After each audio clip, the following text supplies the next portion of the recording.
Moses അഥവാ മൂസ നബി, Jesus അഥവാ ഈസാ നബി, മുഹമ്മദ് നബി എന്നിവർക്ക് യഥാക്രമം ഇറക്കപ്പെട്ട വേദങ്ങളാണ് പഴയ നിയമം, പുതിയ നിയമം, ഖുർആൻ എന്നിവ. ഇവ മൂന്നും പരിശോധിച്ചാൽ താഴെ പറയുന്ന കാര്യങ്ങൾ പ്രസ്താവിക്കുന്നതിൽ ഇവ യോജിച്ചു നിൽക്കുന്നതായി നമുക്ക് കണ്ടെത്താനാകും. 1. മരണാനന്തര ജീവിതമുണ്ട്.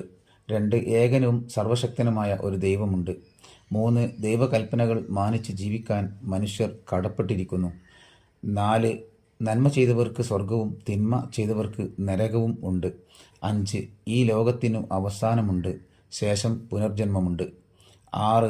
ഈ ലോകത്ത് വെച്ച് മനുഷ്യർ ചെയ്ത പ്രവർത്തനങ്ങൾ പരിശോധിക്കപ്പെടും. 7. ഈ ജീവിതത്തിൽ മനുഷ്യർ പാലിച്ചിരിക്കേണ്ട ചില വിധിവിലക്കുകളുണ്ട്. 8.